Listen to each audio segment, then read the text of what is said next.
Over the weekend, on Sunday, Prince Harry celebrated his 40th birthday, and after a 2-year silence, the palace spoke on their social media platforms, wishing him many happy returns. Was this the thawing of relations, or perhaps the palace doing what I would do? If someone is really nasty, instead of being nasty back, throw them kindness. It's pretty difficult to compete with that. After spending the day with Meghan and the kids, Harry apparently went up into the mountains with friends to reflect. Well, he'll be there for a long time, reflecting on the mess that he's made since leaving the royal family. When money is no object, which it wasn't when he was an active participant, what's left? Well, that's easy. Family. That's just not your own kids, Harry, who you are currently depriving the wisdom of their grandparents and wider family of. It's the family in general, the wider family. I mean, what's wrong with him and his wife? Why can't they see how blessed they are? His ridiculous battle with the press from over a decade ago. A wise person would have moved on, but he continues with his grudge-filled vendetta. The security argument, which he, in my view, uses as an excuse to not bring his kids to enjoy the rest of the family. Ridiculous. Let it go, Harry. Save your money. You're going to need it at this rate. It's clear that he can come to the UK under the radar. Just don't advertise it, Harry, like you did when you went to the funeral the other day. It's just absurd that you hold on to these battles. What a nightmare. If even the death of close relatives and staring his own and others' mortality in the face doesn't trigger him to change his behaviour, and he needs to reflect in the mountains to work things out, there's a serious problem, and in my view, he's it. Perhaps he could have a word with his wife as well. She's just as bad. Let's hope when he comes down from the mountains that he doesn't demand yet another apology. What a spoilt man. Joining me now is Lady Victoria Hervey to dig into the 40th birthday wishes from the royal family to Harry. The royal family appeared to break protocol by publicly wishing him well on social media, marking a significant gesture from King Charles after 2 years of silence. So what do we make of this? Is there a reconciliation on the horizon? Lady Victoria. Hello. Hello. Yes, the message on Instagram that was put out, very short and sweet, wasn't it? Yes, breaking protocol, but at the end of the day, he is the son of the current monarch, the king. So I think it was a good thing that that was done. And yes, possibly it's a little olive branch. Do you think? Some people might say, because there was 2 years of silence, wasn't there? If they hadn't done it, they would have been criticised. Yeah. So, you know, it was done very sort of light. The words, you know, didn't go into a lot of description, just short and sweet, you know, happy birthday. So I think it was a good gesture, I think, that they did. Yeah, well, they did the right thing, but he's apparently now going into the mountains to reflect with some friends. I wonder which friends. Was Meghan with him as well? No, he's left her behind, apparently. She's not coming along. Right. Yeah, I mean, look, didn't she ban him from having a birthday party? Did she? That was what people were saying, that he wanted to do a big party and she did not want that. I think she's so worried about him straying and seeing his old friends and spending time with them and sort of remembering his old life, that she's got him in this cage where all he knows is this life that he has with her. But to be fair, he's a grown man. I mean, he's like, what is he? He's 40 now. As if he needs somebody to tell him what to do. I'm not. He shouldn't be allowed to escape his own part in all of this. Yeah, he's 40, but 40 is still very young. Men are quite juvenile at 40 years old. You know, when I look at it from a personal way, 40 is still young. I think he would have, if he had a choice, he would have probably been in England with a lot of his old friends. But she's not going to let him do that, is she? But of course he can do what he wants. I mean, seriously. I don't think so. You don't think so? I think she keeps him on a really tight leash. You see, when a woman has a man on a leash in that way, I mean, it's not... You can see it. You can see it in him. He's, like, deprived of freedom. But you've got to, in a way, slightly commend her that she's managed to get him under control in that way. Not that the control is a good thing, but, you know... She's sort of his therapist and his babysitter, and he's very, very dependent on her, so I think he's worried of actually being away from her for too long. Some people might think that's quite sweet. It's sweet in a way, but she is dominating him. Yeah, well, I'm afraid I don't buy all of it. He's a grown man. Yeah. So even if he's allowed himself to be dominated in this way... But I think he's just worried about her reactions. I think if he doesn't do what she wants, she puts her feet down, and then she probably threatens him with things about the kids or things that she'll do. So he just, he likes to keep her sweet. Well, I mean, we don't know that for sure, but maybe, I mean, I don't think there's anything wrong with a man wanting to keep his wife sweet, but it depends what her demands are. Right, and as to the manipulative. Quite high. Do you think? I can imagine they are. Well, I mean, look, they're on to communications expert number 11 now, right. So I'm with you. I don't think she's probably particularly nice, but he's made his bed so he should carry on lying in it. Literally. Now, let's talk about this trust fund, because he's turned 40, so apparently he now gets access to some more millions. Yes. What do we know? So, well, both the boys, it was a trust fund that was set up by their grandmother, and so, so he got an extra chunk of money for his birthday, so we don't know how he's deciding to spend that. But I'm sure that will come in very handy for what they want to do next. Do we know how much money, roughly? I know it's in the millions, was it about 8 million? Is it? Each that they got? 8 million each? He's going to need a lot more than that in Montecito. That's probably. Like I imagine just running that house with all the staff and everything is a lot of money every year. Mm. But look, he's making it. You know, he's got so many different deals that he's on. He's obviously, doing pretty well. Do you think? Yeah, I do. I'm not so sure, though, is he? Well, I think they spend a lot, but they do have income coming in. Well, the big thing, I mean, he's got his polo programme coming out. I mean, I won't be watching that. It will be interesting to see that. But, he's not the patron, so he won't be funding that. You know, in polo, you have sort of the polo patron, and they're the one that basically pays out for everything. Well, it's a Netflix series or documentary that's going to be on polo that he's starring in, and so I mean, I think what he doesn't understand is most of us have never played polo before. The majority of people have never even watched it. Yeah. And the last time I read about it was in a Jilly Cooper novel. Jilly Cooper. I was just thinking, really. I wonder if they're going to really make it sort of interesting, like a Jilly Cooper novel, or not. If we're actually going to get all the behind-the-scenes gritty bits or not. And then Meghan, is she going to be doing a cooking show? Yeah, possibly? cooking. She's the trademark American Riviera orchard she can't have because apparently it's the Have there been any other products that have come out since the jam? Dog biscuits, I think. Okay. Raspberry jam. Okay, yeah, I was thinking. I haven't heard about many products coming out. No. It's like the title, that the branding is so long, and then it's okay, so where are all the products? Where are they? I just don't understand how you can get it so badly wrong. It doesn't sound right. It doesn't look right. Yeah. There's nothing to it. I don't understand why you think that's a good idea. Let's talk Kate and William. That's been suggested that Princess Kate is working to mend the feud between Prince William and Prince Harry. Yeah, I think probably because what she's been through with her cancer, when you're sort of more... when you're thinking that you might possibly die or something dramatic happens in your life, you think, well, actually, life is short. It's better to make, amends with everybody and not sort of have enemies. And she probably really wants William to make up with his brother, Do you think it's likely that Catherine and Meghan may ever sort of become friends? That I don't. That I don't see happening. I'm sure Kate probably thinks that Meghan's one of the reasons she got cancer, but...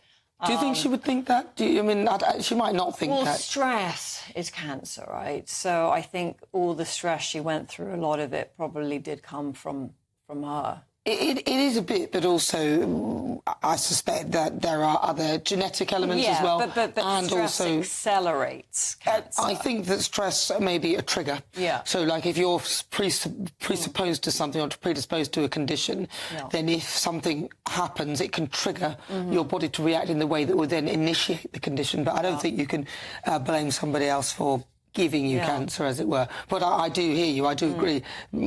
For myself, health issues can be triggered by stress. Yeah, for sure. But the reason I'm getting them is... So, look, if Harry stops selling out his family and stops, making these documentaries and books on his family, I think there's definitely, a really good chance that him and his brother can make amends. Yes. Now, I was going to talk about a very royal scandal. What's that? I don't know. Somebody said it in my ear, and I thought, what is this? Oh, gosh, what, the Mateless documentary? No, that was a Newsnight interview, yeah, Andrew. Which one? You remember so this is the thing that's coming out on Netflix, the Newsnight interview with Prince Andrew. Yeah. And he's very excited about it, apparently, and threw a party to celebrate the fact that this thing was coming out. The Emily Mateless and Prince Andrew. The Emily Mateless thing. I actually haven't looked into that much of this thing because I just feel like the whole subject is so boring. It's like been years now, and it's just these people jumping on the bandwagon and trying to make money from it. It's like exhausting. Really. It is a bit. Do you know, if I'm honest, when I watched that interview, and I watched it firsthand at the very beginning, I didn't really think there was much to it. I was like, oh, well, he said he goes elsewhere. That doesn't make sense. But I didn't see what everybody else sort of made of it.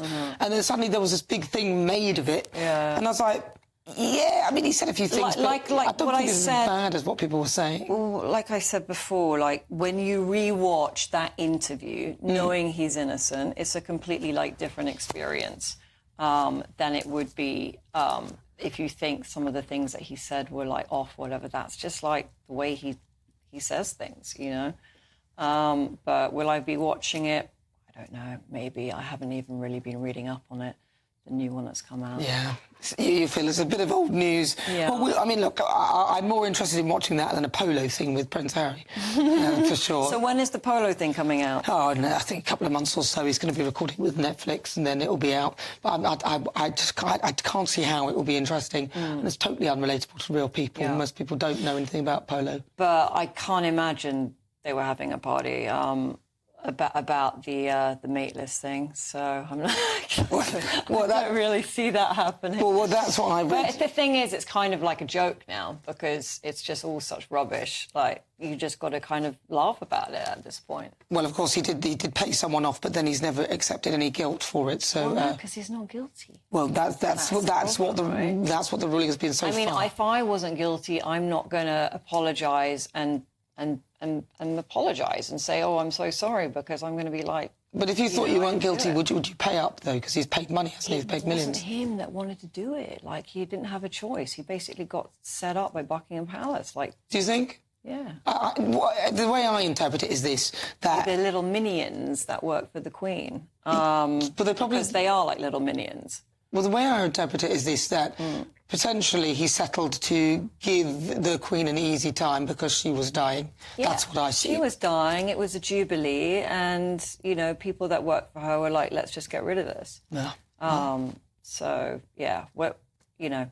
We'll see. More to this story.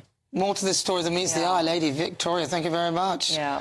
Well, Lady Victoria Harvey hasn't decided if she's going to watch a very royal scandal, saying it's old news. So why do we keep digging up the past? Let's get another perspective. Joining me now, Michael Cole. Michael, the series comes out on September the 19th, I think it is. What are your thoughts? Well, Dana, good afternoon. If Prince Andrew thought life couldn't get worse, I'm afraid it's about to. This is not just one programme, it's a mini-series on Amazon Prime, and it will revisit the disastrous car crash interview he gave to Emily Mateless, the British news presenter on a programme called Newsnight in 2019, about his friendship with the late unlamented American paedophile Jeffrey Epstein, or Epstein as I think he preferred to be called. The interview itself was lengthy and it was disastrous for the prince, and it opened up to scrutiny the whole of his life in recent years and the very unwise, fateful friendship he had with Epstein. It was relentless in its interview, in its probing, and a catastrophe for the prince, because as a result of that, almost immediately he had to cease his royal role. He had to resign his ranks and honours and his patronages within the royal family. And ever since, he's lived a sort of half-life, still obviously the Queen's second son, the late Queen's second son, but somebody who really is on the periphery of the royal circle at the moment. See, now, when I watched it, I don't know whether I watched it with a lens of naivety, so I didn't see all of the terror that was within it, and everyone was going, oh my God, this interview is terrible. What has he done? What has he done? I kind of slightly saw it in a similar way as he did, but that may have just been my naivety at the time, because obviously it then allowed people to probe further into his answers, which weren't really good enough. For example, he said he didn't sweat, which was a bit weird, really, because how is that? I mean, do you remember that? But he said he didn't sweat. Yes, he said, yes, that couldn't have happened because I don't sweat. I think trying to suggest it was something to do with his war service in the Falklands War, that this function in his body was ended by some means. And of course, there was so much in there saying, well, I don't very often, I remember going to Pizza Hut or Pizza Express in Woking, because it's not the sort of place I would normally go. According to the accounts of this show, which is starting to run on Thursday, the 19th, the prince was going to be portrayed in a very negative way by the actor Michael Sheen from South Wales. He's portraying him as a very arrogant, rude, uncompromisingly unpleasant person. And I think the portrait that will emerge will be even more disastrous than the one which was played by Rufus Sewell in an earlier program which dealt with this subject, which was called Scoop. This will be more thoroughgoing, and it will be seen entirely from the point of view of Emily Maitlis, the news presenter, who is one of the executive producers, or the executive producer on this program. So you can bet your life that it will reflect very much her recollection of the time, how it happened, why it happened, and the consequences, which of course were dire for Prince Andrew, because ever since he's had a half-life. He's there, he lives in his house, the Royal Lodge in the middle of Windsor Great Park, a glorious white wedding cake of a building, but even there, he's not particularly at ease because his older brother, the King, King Charles III, wishes to move him out of this beautiful house to a much smaller place, Frogmore Cottage, within the shadow of Windsor Castle. Now, Frogmore Cottage was renovated to the taste of Meghan Markle when the Duke and Duchess of Sussex were going to live there. That was before 2020, when they suddenly took it into their heads to leave the royal family effectively, flying first to Canada and then on to California, which may have been her real destination all the time. So Prince Andrew has very little to hope for from this program. It will not in any way redeem him. And once more, it will be putting him under the spotlight. And it will be a very searching and revealing and really quite damaging experience for him. Yeah, I think the problem with the original documentary was that he said things that could have been proved, and then when people went to prove them, they just seemed a little bit odd or unproven, and I think that was the real issue, because, as I said, when I watched it at the time, I didn't sort of think it was that bad, but then I was a lot younger and probably a lot more naive than that. So talk to me then about, what are your thoughts then? It was Prince Harry's 40th birthday on Sunday. What are your thoughts? The royal family made a message for him, which they hadn't done the previous year. This was a good thing, surely? Yeah.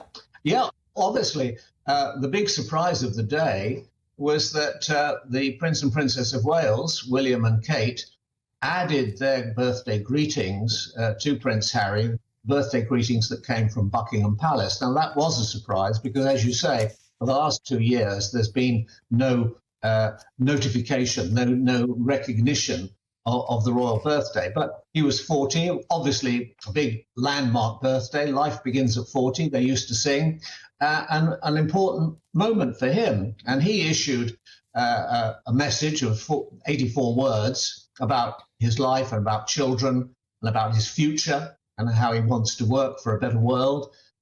Unfortunately, he didn't mention once his wife, Meghan Markle, the Duchess of Sussex. And that, of course, set tongues wagging about, is there trouble in paradise? Is the marriage not quite as happy as it once was? And then the speculation started about, how is he getting on in America? Does he really like it in California? Obviously, he loves his children. He wants to be where they are. But one wonders, really, whether it is the solution to his problems. Quite honestly, he obviously is devoted to the children, devoted to the life he's living out there. But many people, even in this country, would like to see him back. A third of people polled said that they would welcome his return to royal life in this country. There was no mention of Meghan, though. Well, a third of people, that means that 2/3 don't want him back. So I think that's the majority. We could look at it that way around as well. Now, let's come back to Prince Andrew very quickly, because he has been advised against leaving Royal Lodge to his daughters because the lease he has there is till 2078. But I'm sure he had the lease on condition that he did certain things, like the renovations, like the painting of the outside, and all the other things that you need to do to comply with the lease to keep the lease going. Otherwise, you've broken the lease or your contract with the lease. Can you just tell us a little bit more about that? Because we touched on it earlier. Yeah, Prince Andrew has a 75-year repairing lease, as they are known. That means he has to take care of the upkeep of the building. And it's an old building dating from the early 19th century, and it needs a lot of upkeep. And it's very expensive to do that, starting with the roof and the stucco exterior. You know, it goes on and on when you have an old rambling house like that one. Very handsome, but very, very expensive to maintain.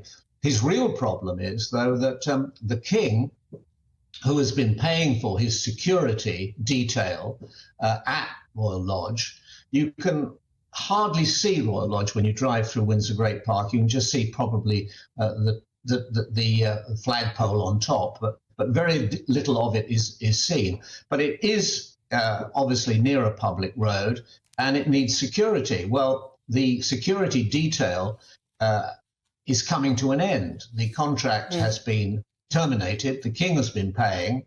It's a huge expense over the year, and it's a question for Prince Andrew. He wants the protection. He thinks, he believes that he deserves it. He needs it. His family needs it. So who is going to pay? And perhaps by withdrawing his payment for the contract, the king is signalling to Prince Andrew that he wants to go to Frogmore Cottage. Frogmore Cottage, not such a problem because it's closer to Windsor Castle and it is within the security boundary of the castle. So it wouldn't be such a problem to be able to accomplish it. Why doesn't he just go? Like, it's not... He should just move. It's cheaper, it's better for him. There's only one of him. There's not many people. Him and his ex-wife, Sarah Ferguson, I know they live in Royal Lodge together, but the kids have grown up. There's only two of them there. Why doesn't he just move out? I think it's a question of status.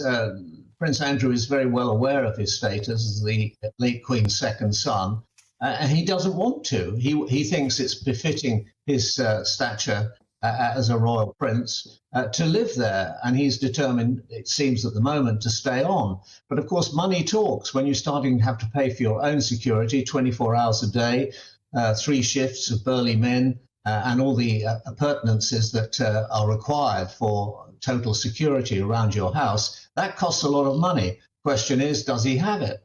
And I think that's where reality is going to bite at the bank balance, really. Can he afford to stay there if he has to pay his own way? Well, we'll wait and see, but I would think it was quite doubtful. Yeah. All right, Michael Cole, a pleasure as ever. Thank you so much for joining me. That is Michael Cole. Thank you so much. That was Michael Cole. I'm Nana Akweer. This is GBN Royal.